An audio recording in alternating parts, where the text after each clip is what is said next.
ప్రశ్నించే గొంతుల మీద ఈ రాష్ట్ర ప్రభుత్వం, కూటమి ప్రభుత్వం, చంద్రబాబు నాయుడు గారి ప్రభుత్వం రెడ్ బుక్ రాజ్యాంగాన్ని అమలు చేస్తుంది. ఎవరైతే ఈ ప్రభుత్వ విధానాలను ప్రశ్నిస్తున్నారో, ఎవరైతే ఈ ప్రభుత్వం తీసుకునే ప్రజా వ్యతిరేక నిర్ణయాలను నిలదీస్తున్నారో అటువంటి వ్యక్తుల మీద అక్రమ కేసులు పెట్టడం అనేటువంటిది ఈ యొక్క ప్రభుత్వానికి పరిపాటిగా మారిపోయింది. అందులో భాగంగానే ఈ రోజు ఉదయం హైదరాబాద్ లో నా సహచరుడు, సోదరుడు, వైఎస్ఆర్ కాంగ్రెస్ పార్టీ రాష్ట్ర అధికార ప్రతినిధి అయినటువంటి కారుమూరి వెంకటరెడ్డి గారిని ఉదయం 7 గంటలకు అరెస్ట్ చేయడం జరిగింది అక్రమంగా. అయితే చేసినటువంటి అరెస్టే అక్రమం అయితే వ్యవహరించినటువంటి తీరు చాలా బాధాకరం, దురదృష్టకరం. ఎందుకు చెప్తా ఉన్నానంటే వారి యొక్క కుటుంబ సభ్యులు చెప్తా ఉన్నారు. కుటుంబ సభ్యుల పట్ల దురుసుగా ప్రవర్తిస్తూ వాళ్ళ చేతుల్లో ఉన్నటువంటి ఫోన్లను కూడా లాగేసుకుని వాళ్ళ మీద దౌర్జన్యంగా వ్యవహరించి ఈ యొక్క అరెస్టు చేయటం అనేటువంటిది జరిగిందని చెప్పి కుటుంబ సభ్యులు చెప్తా ఉన్నారు.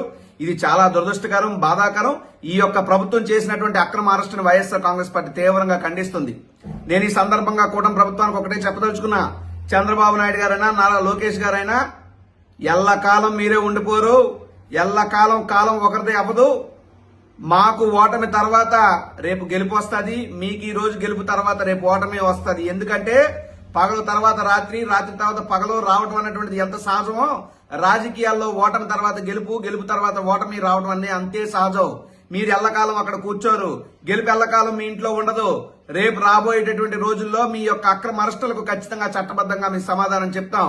అయితే అప్పటి వరకు కూడా వైఎస్ఆర్ కాంగ్రెస్ పార్టీ మీరు చేసేటటువంటి అక్రమ అరెస్టులకి అదిరేది లేదు, బెదిరేది లేదు, జడిసేది లేదు. ఏం చేస్తారు? మహా అయితే అరెస్ట్ చేస్తారు, రిమాండ్ లో పెడతారు. న్యాయస్థానాలు ఉన్నాయి, వెళ్తాం, బెయిల్ తెచ్చుకుంటాం, మరింత గట్టిగా నిలదీస్తాం, మరింత గట్టిగా ప్రశ్నిస్తాం. ఏం ఆపుతారా? మహా అయితే చంపుతారు. దానికి కూడా సిద్ధం, రెడీ, కమాన్. మీరు సై అంటే మేము సై, అంతే. తప్పితే చేతనైతే రాజకీయంగా ఎదుర్కోండి. అక్రమ అరెస్ట్ ఏంటి? కారుమూరి వెంకటరెడ్డో నేను మేము అడిగినటువంటి ప్రశ్నలకి మీ దగ్గర సమాధానం ఉంటే చెప్పండి. అది మానేసి అక్రమ అరెస్టులు చేయాల్సినటువంటి తప్పుడు పని ఎందుకని అడుగుతున్నా.